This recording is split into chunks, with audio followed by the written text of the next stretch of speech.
But as I told you, there could be good conditionings in the same way you can have good habits and bad habits. If habits inhibit or obstruct your ascent, they also can help to stabilize you.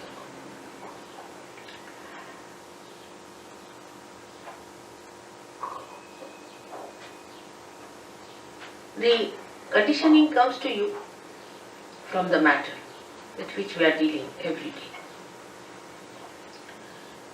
When a human being sees a matter, he aggresses it.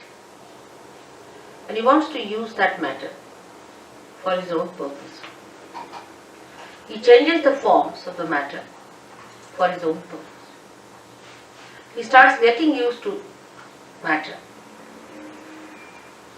as comfort or as a help or a guide in life. The more you start depending on matter, the more your spontaneity is finished, because you are dealing with the dead.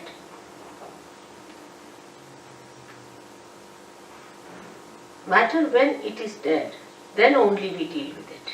When it is living, we are not so much bothered about it. So the deadness of that matter settles within us when we start using that matter for our purpose. But how are we to otherwise exist is the question people can ask if God has given us these material things and this matter to be used. Are we not supposed to use them? And are we not supposed to enjoy them? But we don't enjoy really. Before realization, you cannot enjoy any matter. You can only form a habit and may become a slave of that matter before realization. It's a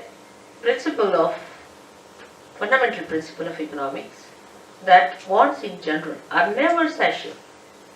Means today you want to buy something like a carpet, alright, bought it.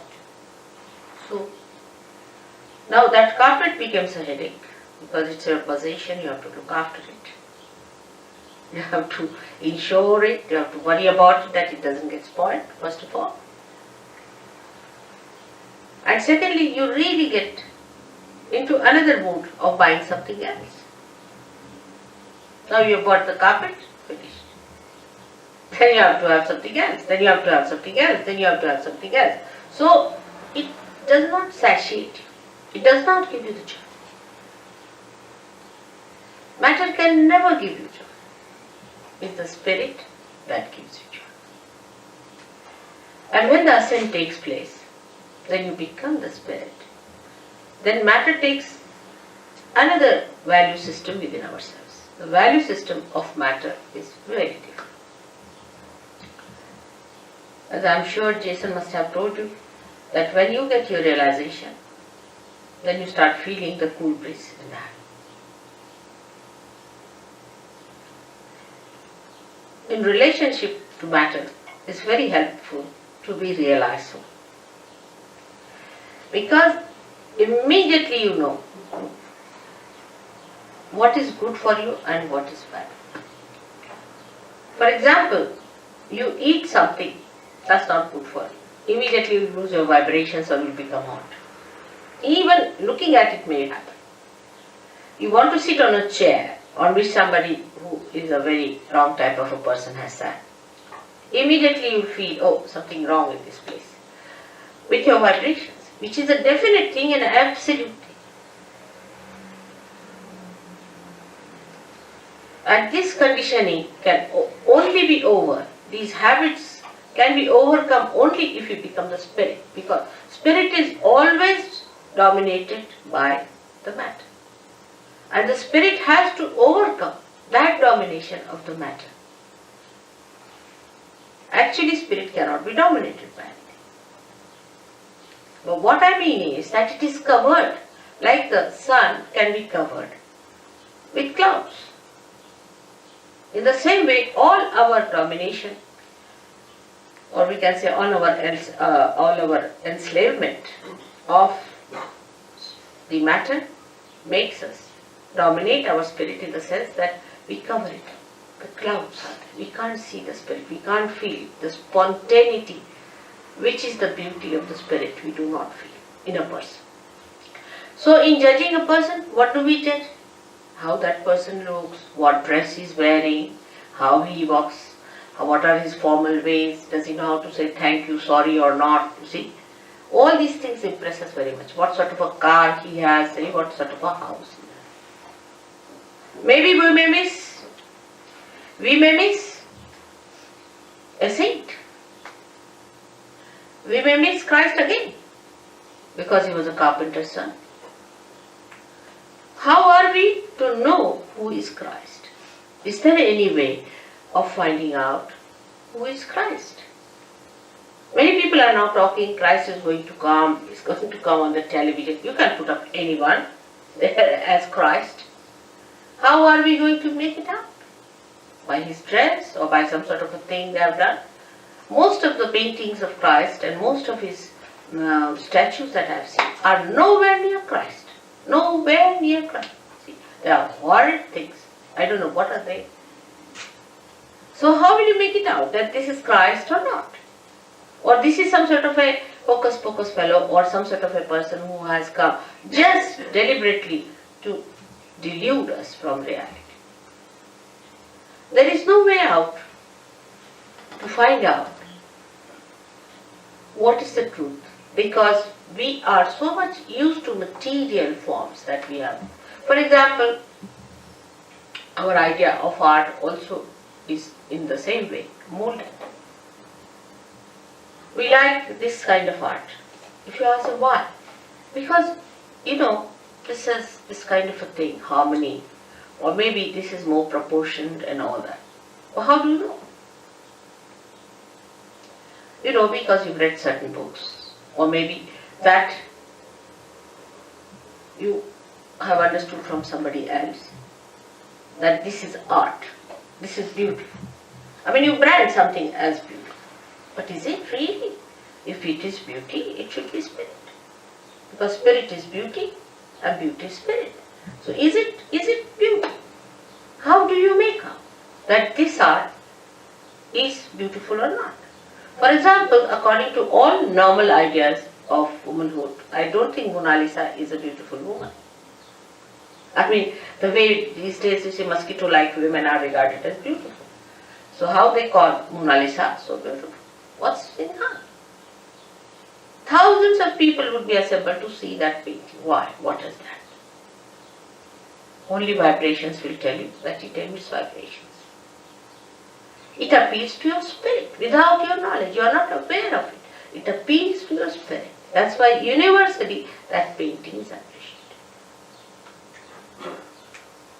But when this conditioning becomes collective, any such conditioning becomes collective, and you accept this is the form that is beauty, this is the form that is reality, this is the form that is spontaneity,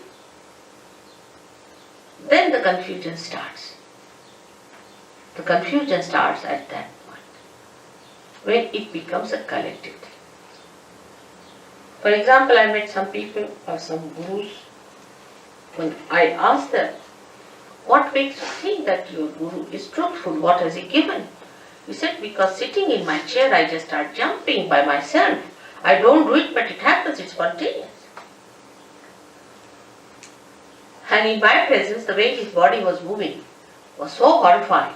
Anybody would have tremendous compassion and concern for such a person that you can't sit for 5 minutes. Excuse me, it wasn't spontaneous, it was nervousness.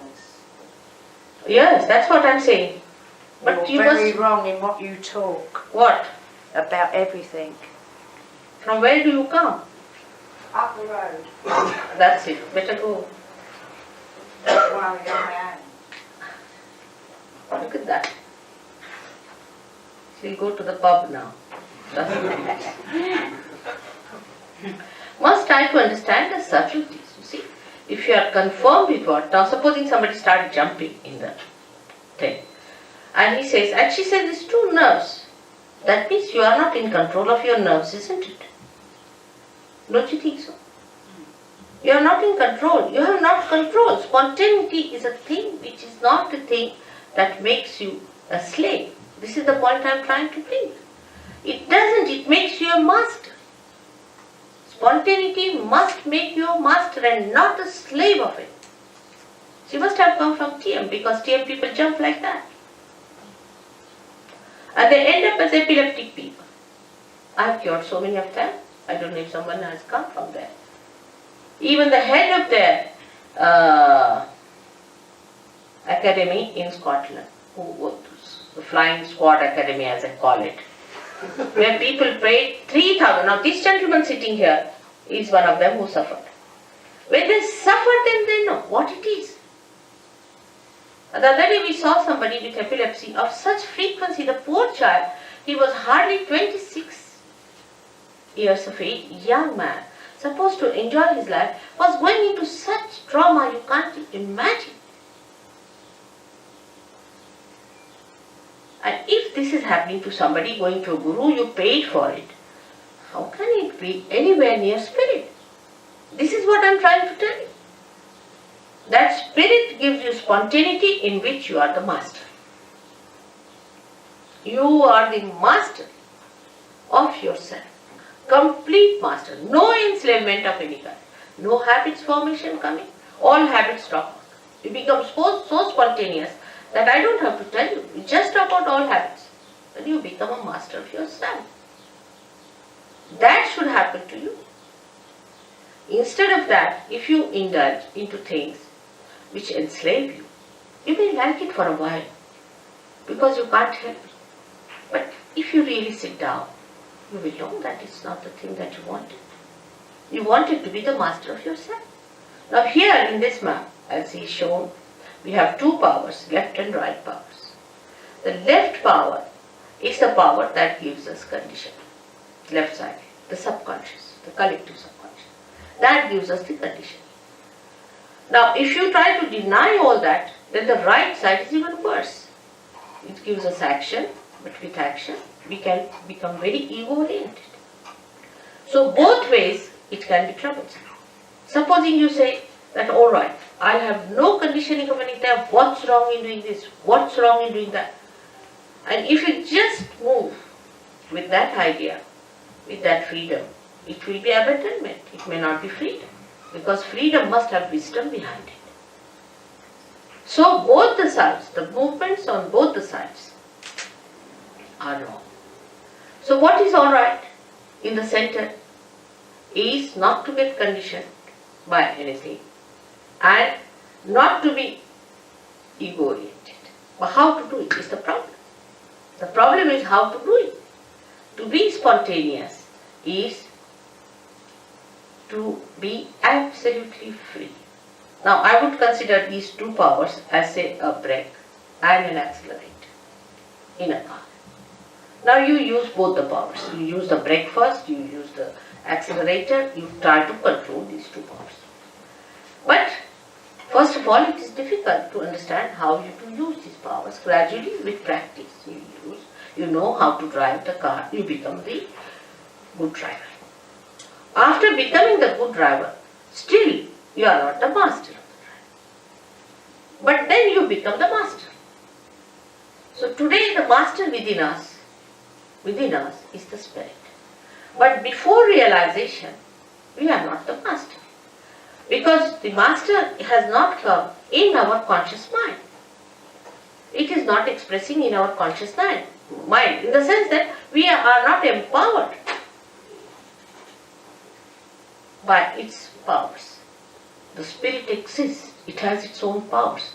But we haven't felt those powers within us. Once we feel the powers of the spirit, we are empowered by our own powers which are there. The powers are within us. These are our own powers. We don't have to borrow from anyone, ask from anyone, they are in ourselves. The spirit is within us.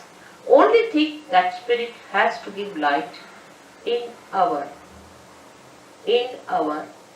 consciousness. It has to come in our consciousness. is, in simple medical terminology, we can say that the spirit must manifest itself in our central nervous system. In our central nervous system. So that we should know what we are doing. Not that we start just jumping on the chair, or some people said, oh, you just start doing it. It is hypnosis. It's not correct. You are not in conscious mind. You are doing it out of hypnosis. Hypnosis may be coming from outside force. It's not your force, your awareness, your understanding, your power. It is somebody else's, because you are not doing it. As matter has a power to overpower us, in the same way, there are some material things, I should say, which are very dangerous, which are placed. For example, now cancer. Take cancer. Cancer overpowers. It's a very serious thing. Cancer overpowers you. You cannot overpower cancer. Take a very concrete example. Now, how is it caused? Doctor says this way, that way. Surge Yoga can cure cancer. Definitely 100%. It can cure. It has cured. Many Surge Yogis have cured cancer. How? It's very simple. That you become master of your son, and you master the disease also. You master everything. Because the master is within you. It has not come in your conscious mind. It's the only link is left. And when that happens, yoga takes place, union takes place. We should now completely keep ourselves limited to self-realization. About God, I'll tell you next time. Self-realization means to bring your spirit into your conscious mind. Now, how cancer is caused? Let's see here. What happens? It is caused by left-sided activity. Now, left-sided activities are emotional traumas, emotional problems, emotional upheavals, emotional insecurities. Any kind of insecurity can take you to the left side. Little more movement can be these horrible gurus, because they hypnotize. They put you to the left. They put some spirit in you, or I don't know what they do, but they put you to the left. Any one of these activities which are not authorized by God, taken to, you go to the left side. Because you cannot ascend in the center. So either you go to the left or to the right. When you overdo these things, it's like black magic. You have another thing here I've heard. Some sort of a organization had. And the fellow, you see, he used to, everything he saw moving in the house, he came to Surge Yoga, and his water jug was moving there, and this was moving there, and he couldn't explain what was happening in his room. He was sitting down, and he found something moving from here to here. It happens. What is that? What is that doing, this kind of a thing, which you cannot control? Again we come to the same. Something you cannot control. So you enter into the realm where you are controlled, and you are not under your control. And that realm, when you enter in, I have always seen all the cancer patients are the ones affected by this. Most surprising. They are not aware. They do not know how they get into it. For a lady, supposing say she's suffering from an insecurity about her husband, or maybe something, or maybe she thinks that her husband may leave her any time, she loves him, whatever it is. Such a woman might get a breast cancer. Because the insecurity is set in one of the centers there, which you can see here, the center of the heart. Center heart, as we call it. Now, if this center goes out of order, if a woman feels insecure for anything whatsoever, she is capable, she is vulnerable to be attacked, and she can get into cancer. So we have to understand life in totality and not in one way. The total impact of life, the total effect of life, the total relationship with life must be understood. Now, no doctor knows this. Will he know? When he treats a patient for the, say, breast cancer, will he know that this lady is insecure? There's another disease, anorexia. Many girls suffer from it. they don't just eat, they just give up eating. Now, you do not know why it happens. Doctors can't cure it. Nobody can cure it. What is the reason? The relationship of a girl, of a daughter with a father. Say father dies and the daughter doesn't see the father. Or in heart she loves her father but she doesn't express it. Or there's some bad relationship that comes between the father and the daughter. You get this double anorexia. You'll be amazed. But it is impossible for doctors to get it. We have some doctors sitting here. It is impossible for any medical science to go near it.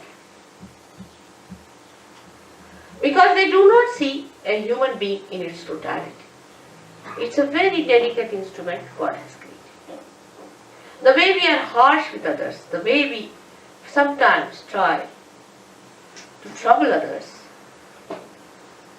try to make others feel insecure or unfair, unjust. Without our knowledge, we really give them a tremendous insecurity. And such insecurities can work out incurable diseases of which we are not aware. So to understand the totality, what should happen to us? We should achieve that state where we can see the totality. Like if I have to see now, for example, the whole of Brighton, what should I do? I should go on a plane and see it from that height. I can see the whole. In the same way, in your awareness, in your understanding, you should rise to that point from where you can see the whole. If you cannot see the whole, the partial vision, or we can say a little that you see, can create confusion, can create problems, and some of them could be of a very, very serious nature. Because as human beings, we do not know what are we. This is the greatest problem of human beings, that they say, I don't like it. Now which one is this I? Is that your spirit or is that your ego? What is the part that is not liking it? Or is it your conditioning because you are brought up in a particular way so you don't like this? Which part of you is not liking it? And you will be amazed that it is not your spirit. Because if spirit likes, how will you know? It's only through your vibrations. When you can feel the vibrations, then only you will say, yes, my spirit likes it, because the vibrations are emitted. So we are still in a transition state as human beings. We have not achieved that state which is called as the state of self-realization, where you become the spirit. The becoming is the point. When you become the spirit, you know what you like. You really know what you really like. Because you are now the reality. You are not any conditioning. You are no more any ego, but you are what you are really, and that is your spirit. And surprisingly, this spirit is a collective being. It's no artificial collectivity within us. That also, alright, we belong to all Brighton, so we are one, or we belong to one street, so we are one. It's not like that. But it's something that you are, absolutely, you are a collective being. And you start feeling that collectivity within you, with these different centers working it out. And you can feel it, others. You can feel others on your fingertips, can you believe? In the Bible it's written that your hands will speak.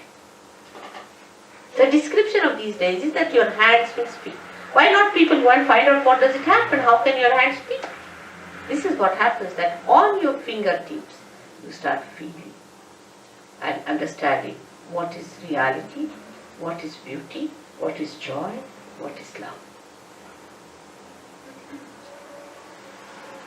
This is the left side which we get, and ultimately with these left side problems we get physical pains. It's very painful to have left sided problems. It's very, very painful. The pain cannot be explained, no one can understand, nobody can cure it, you can't tell anyone, and people think that you are fussing, they give you psychological treatments. You just don't understand why this pain is within you. And this pain comes to you from left side, the subconscious. Beyond the subconscious is the collective subconscious. And this collective subconscious is the one where whatever is created from the beginning up to today in the creation is within. And once you go to the subconscious, you just get lost there. You are so overpowered by this power of subconscious that it is beyond you to understand it, beyond you to get out of it, and beyond you to not to succumb to it. And it goes on increasing. Like I asked some people, why did you go on doing it? When you knew that you were not doing it, somebody else was doing it, still why did you continue to do it? They said, Mother, we were under a blanket. It was darkness. We didn't know where we were moving. And we were just going on and on and on. And as I told you last time, feeling guilty is the biggest blockade. It's the biggest blockade. Because once you start feeling guilty, that the center on the left gets blocked and it's very difficult. And you don't know why you are feeling guilty. All the time you are feeling guilty, but you don't know why you are feeling guilty. Why these ideas of guilt are coming to you. That this feeling of guilt keeps you away from joy, from enjoying anything, from being spontaneous. Why? And this explains why we sometimes are miserable for nothing at all. Actually, God has not created us to be miserable. He has made us so beautifully, so carefully. He has created us with such love and compassion not to make us feel miserable, not for anything. He doesn't give us any diseases, no problems. But we have done these things to ourselves by going to extremes on the left or the right. As I am today talking about probably on the left, I would say that to feel miserable for nothing at all is also wrong, is being unjust to yourself. The people who are left-sided must know that they are the spirit, that they are that beauty which has to come, which has to express itself, that they are not the people who have to suffer all the time and to live like miserable people. They are not. But because they take so much upon themselves, bear so much upon themselves, they become like that. And to avoid that bearing up, they may take to some other habits. You see, many people take to alcohol also for reason because they can't bear the pangs of life. They can't bear. That's why they take to. But once the spirit is awakened within you, you become so strong. You become so joyous, so spontaneous that all these things drop on. All those things, so-called diseases, so-called habits, just drop on. And you become a new blooming personality. Now, the basics of having this center within you, you can blame God for that. Why did He give us these centers on the left-hand side? What was the need? He should not have given us this left-sided one, so we would have been just in the center to go. But the trouble is, the human beings have to know in their own freedom how to deal with themselves. They have to learn little hard way, the wisdom. They have to know by going to extremes, we have suffered. They have to realize it. Because if they have to become truly, absolutely free, they have to rise in their wisdom.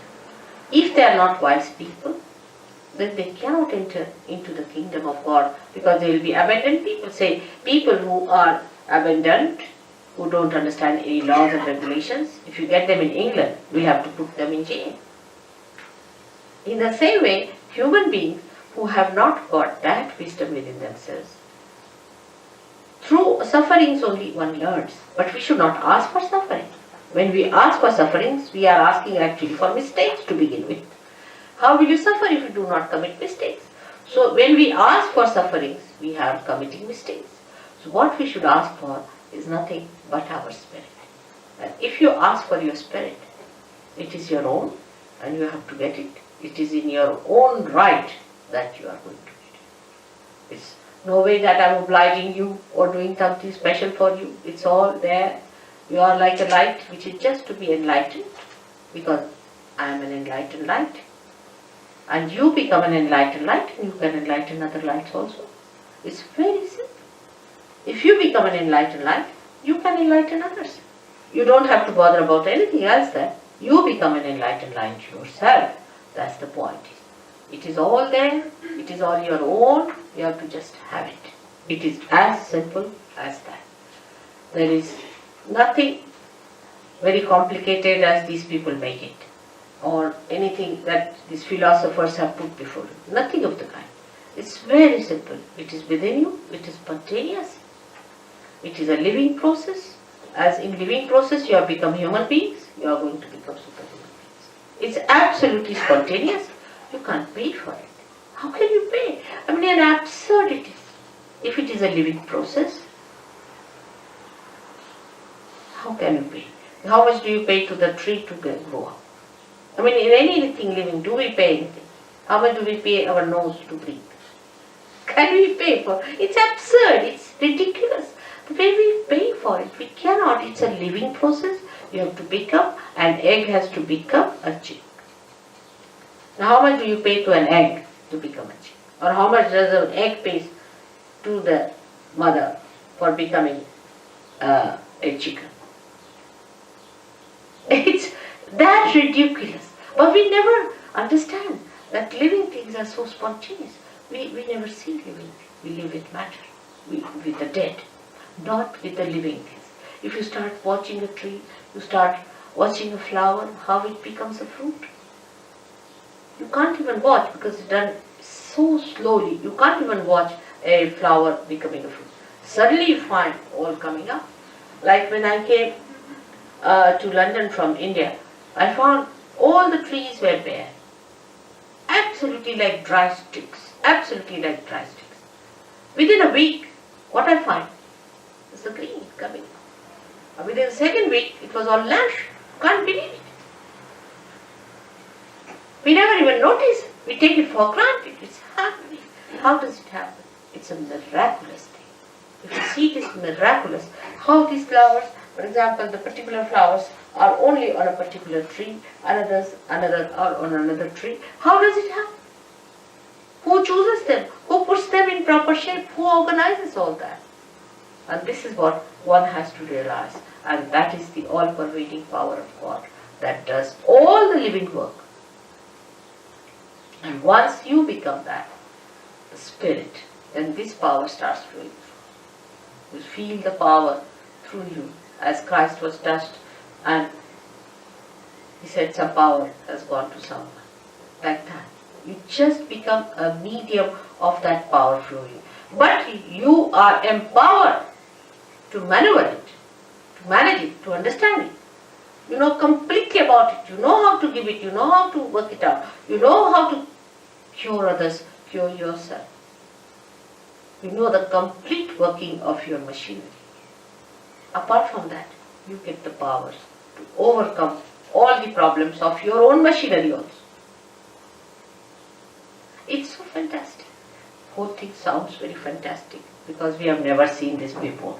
But to us it doesn't sound fantastic when we see all these flowers suddenly turning into fruits. It doesn't sound. But we see human beings turning into fruits. Then it sounds very fantastic. How can that be? It has never happened before. Only one person would get realization, and it was such a difficult thing and nobody got it. How is it today? I say it is the blossom time which is being promised, which has been already prophesied. Even a great poet in your country, William Blake, has prophesied it. He said these times will come when men of God will become prophets, and these prophets will have power to make other prophets. I mean, nobody could be more precise than Blake, I tell you. You are so great to say this will happen, and this is what we have to expect when we go to anybody for seeking. Have we become prophets? And what is a prophet? Prophet is a person who is a collective being and who knows all about it. Who is the master? We call prophet a master.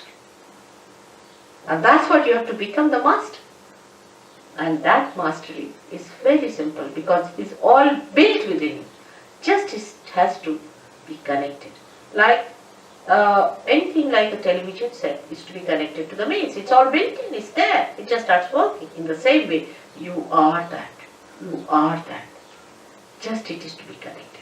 Whatever may be your caste, community, race, nationality, shapes, heights, anything, whatever it may be, makes no difference because all of you have got this great thing within you, this power of a rebirth.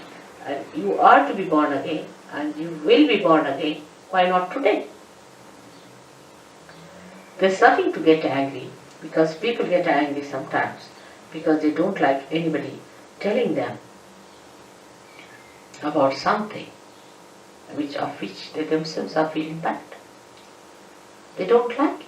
For example, if there's a drunkard and he drinks too much, he's an alcoholic, he doesn't like it, and he feels bad, and if somebody tells him, even in the most gentlest way, that you better give up drinking, he doesn't like it. But what I am saying is not that you should not do it. I said it will happen that it just drops out. I don't say you don't do this or don't do that, but it just happens. And you must first understand what is the problem and how the problem is overcome. That's why I have to talk. Otherwise there's no need to talk about it also. It just works out. It just works out because you are just ready to have it and you just get it. I don't do anything. I'm just a catalyst, I should say, that it works out. I hope you'll ask me some questions about it first before we go in for any realization.